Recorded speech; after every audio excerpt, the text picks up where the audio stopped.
Assalamualaikum warahmatullahi wabarakatuh. Alhamdulillahi rabbil alamin. Wal aqibatu lil muttaqin. Wala udwana illa 'alal zalimin. Asyhadu an la ilaha illallah wahdahu la syarikalah. Al malikul haqqul mubin. Wa asyhadu anna Muhammadan 'abduhu wa rasuluh. Al mab'utsu lil alamin. Bapak, Ibu, saudara-saudari yang saya hormati, rukun solat yang ke-12 adalah mengucapkan salam. Sekurang-kurang salam itu dalam solat itu adalah mengucapkan Assalamualaikum. Mengucapkan Assalamualaikum ini tidak boleh dipisahkan dengan bahasa yang lain. Atau ada orang membaca Assalamualaika, itu tak sah salam. Atau ada orang yang membaca Assalamualaihim, tidak juga sah salamnya. Maka sekurang-kurang salam itu adalah Assalamualaikum. Jadi mati mimnya. Kalau mau disambung, maka ada bacaan yang paling abdul diajarkan Nabi. Assalamualaikum warahmatullah. Sampai itulah bacaan salam dalam solat. Adapun menambah Assalamualaikum warahmatullahi wabarakatuh, adapun menambah wabarakatuh itu dalam mengucapkan salam dalam solat itu tidak ada diajarkan dalam hadis Nabi. Adapun bacaannya adalah yaitu Assalamualaikum warahmatullah. Sampai situlah bacaan yang paling abdul.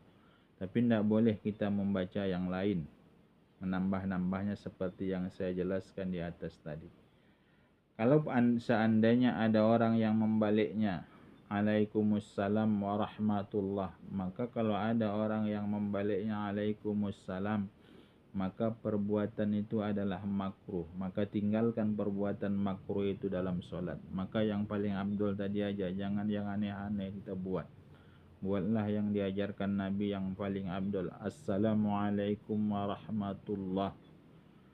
Maka itulah bacaannya yang kita baca setelah kita membaca salam.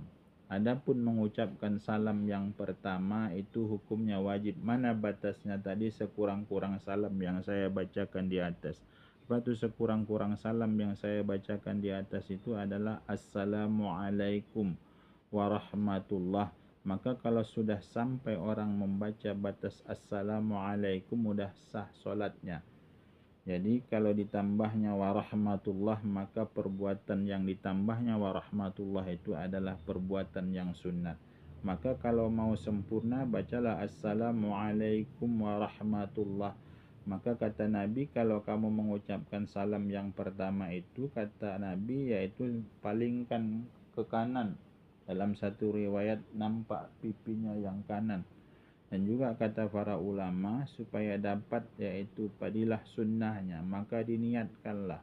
Kalau kita mengucapkan salam itu, kita niatkan adalah mengucapkan salam kepada jin kalau tak ada orang yang di kanan kita. Jin yang di kanan, Assalamualaikum warahmatullah. Assalamualaikum warahmatullah. Karena ada ulama yang mengatakan meniatkan keluar dari solat itu adalah hukumnya wajib. Tapi menurut mazhab Syafi'i, meniatkan keluar dari solat itu sewaktu mengucapkan salam itu adalah hukumnya sunnah.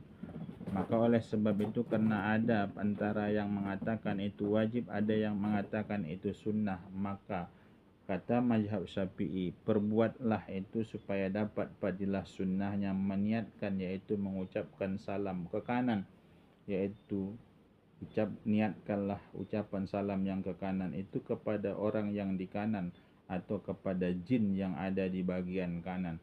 Atau kalau kita mengucapkan salam ke kiri juga demikian, maka kita niatkan kepada orang yang ada di kiri, dan atau kalau tak ada orang, niatkan kepada jin yang ada di kiri. Bapak, Ibu, saudara-saudari yang saya hormati, itu tata cara yang melaksanakan salam. Kalau kita melaksanakan solat itu sendiri. Kalau kita melaksanakan solat itu berjamaah, maka kita mengucapkan salam kepada jamaah yang di kanan, kita niatkan kepada jamaah yang di kanan. Dan juga kalau ada yang di kiri, kita niatkan mengucapkan salam kepada yang di kiri. Bagi makmum yang di belakang, yang bagian kiri, maka dia disunnahkan menjawab salam yang pertama. Bagi yang di kanan, maka dia diniatkan yang menjawab salam yang keduanya Pak Imam. Maka oleh sebab itu mengucapkan salam bagi si makmum itu adalah jangan habis salam Pak Imam salam yang pertama kita langsung mengucapkan salam, walaupun salam yang pertama itu adalah sudah sah salamnya Pak Imam dan boleh juga kita udah mengucapkan salam. Tapi yang paling abdol yaitu habis salam kedua Pak Imam baru kita mengucapkan salam, karena si makmum itu tugasnya seperti itu. Salam pertamanya Pak Imam itu adalah kita menjawab bagi makmum yang di kirinya, dan salam yang kedua Pak Imam itu ia meniatkan menjawabnya bagi makmum yang ada di kanannya. Maka oleh sebab itu sempurna dulu salam Pak Imam 2 kali, barulah si makmum mengucapkan salam. Itulah abdolnya. Bapak, Ibu, saudara-saudari yang saya hormati, itu perintah salam yaitu dalam solat. Dan juga bagi orang yang kalau seandainya ada orang yang mengucapkan salam yaitu di dalam solat, yang dia niatkan adalah mungkin ada orang yang di kanannya karena juga tidak solat, mungkin dia solat sendiri. Lantas supaya kata para ulama tadi meniatkan keluar dari solat itu hukumnya adalah sunnah, maka dia niatkan kepada orang yang ada di kanannya yang tidak solat, maka yang mendengar itu tidak wajib menjawabnya. Kenapa? Itu bukan salam untuk bertemu sesama muslim, tapi itu salam adalah tujuan yang solat tadi adalah untuk keluar dari solat. Kalau seandainya pun yang mendengar itu orang lain, kalau seandainya dijawabnya juga salam itu adalah perbuatan sunnah. Berbeda kita bertemu sesama muslim.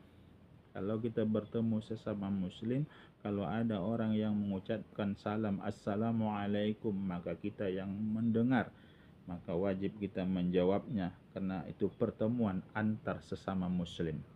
Bapak, Ibu, saudara-saudari yang saya hormati, kalau mengucapkan salam itu dalam solat itu ada kalanya diperbolehkan dan juga ada kalanya diharamkan. Kapan dia mengucapkan salam dalam solat itu diharamkan? Kalau ada orang yang sudah salam pertama, nyatanya habis dia salam yang pertama assalamualaikum warahmatullah, lantas nggak sempat lagi, nggak sanggup dia nahan angin lagi, maka keluarlah buang angin dia. Karena keluar buang anginnya itu, maka dia tidak diperbolehkan lagi mengucapkan salam yang kedua, karena salam yang pertama itu sudah memadai dengan bacaan solatnya. Apakah solatnya wajib diulang? Sekedar dia mengucapkan salam yang pertama tak wajib. Maka oleh para ulama mengatakan ada beberapa tempat yang diharamkan kita mengucapkan salam. Yang pertama tadi yang saya jelaskan, bagi orang yang sudah batal wuduknya sementara salam pertama udah dia ucapkan, maka salam yang kedua itu tak boleh dia ucapkan, karena haram dia mengucapkan salam yang kedua itu. Kenapa? Sudah batal wuduknya. Orang yang tidak berwuduk tidak boleh solat. Maka oleh sebab itu kalau ada orang yang batal solatnya di tengah jalan karena buang angin, maka tidak boleh dia buat apapun. Kalau sampai bacaan itu sampai ruku dia, maka sampai ruku itulah dia berhenti solatnya. Kalau nyatanya dia membaca dalam sedang baca Fatihah sampai iyyaka na'budu wa iyyaka nasta'in, maka batas itulah dia berhenti membaca bacaan solat. Maka dia wajib keluar dari solatnya, tidak perlu dia sambung lagi solatnya. Sama dengan tadi yang saya jelaskan, ada orang yang sudah mengucapkan salam assalamualaikum warahmatullah, lantas dia buang angin, tidak boleh lagi, haram hukumnya mengucapkan salam yang kedua karena wuduknya sudah batal. Bapak, Ibu, saudara-saudari yang saya hormati, itu yang diharamkan yang pertama, yaitu bagi orang mengucapkan salam, yaitu karena keluar dari solat, karena salam yang pertama sudah sah, habis itu dia buang angin. Dan yang kedua diharamkan mengucapkan solat itu orang yang sedang buat maksiat. Maka kalau ada orang yang sedang buat maksiat kita datang, maka kita tidak boleh mengucapkan salam kepada mereka. Maka tempat itu juga kita tak boleh mengucapkan salam. Mana contohnya ada orang yaitu keluar rumah seorang wanita, sementara diperintahkan bagi seorang wanita itu adalah menutup auratnya, lantas dia buka auratnya enggak pakai jilbab, kan itu sedang buat maksiat, dia mempertontonkan auratnya depan orang lain. Lantas kita bertemu dengan dia, apakah diperbolehkan kita mengucapkan salam kepadanya? Tak boleh. Kenapa? Dia sedang buat maksiat, maka haram kita untuk mengucapkan salam kepadanya. Banyak lagi contoh-contoh yang lain. Umpamanya ada orang lagi main judi, ya. Lantas waktu main judi kita datang ke tempat orang yang main judi itu, maka kita haram mengucapkan salam Assalamualaikum warahmatullah. Kenapa kita haram mengucapkannya? Karena dia sedang berbuat maksiat, sedang main judi, ya. Maka oleh sebab itu jangan ucapkan kepada mereka, karena mereka tak selamat karena sedang buat maksiat. Orang yang sedang buat maksiat itu tidak selamat. Termasuk yang ketiga, haram kita mengucapkan salam itu kepada orang kafir, karena orang kafir itu belum masuk Islam dia.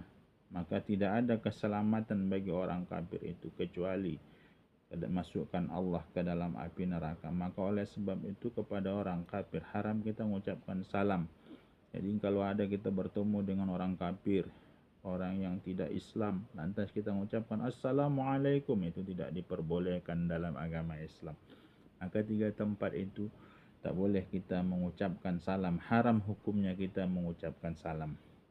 Bapak, Ibu, saudara-saudari yang saya hormati, inilah pertemuan kita kali ini, yaitu rukun solat yang ke-12 adalah mengucapkan salam, yaitu salam yang paling afdal kita ucapkan dalam solat itu mengucapkan sekali ke kanan dengan mengucapkan Assalamualaikum warahmatullah, yaitu memalingkan muka ke kanan, dan juga salam yang kedua memalingkan muka ke kiri dengan mengucapkan Assalamualaikum warahmatullah. Terima kasih atas segala perhatian. Mohon maaf atas segala kekurangan. Wabillahi taufiq wal hidayah. Assalamualaikum warahmatullahi wabarakatuh.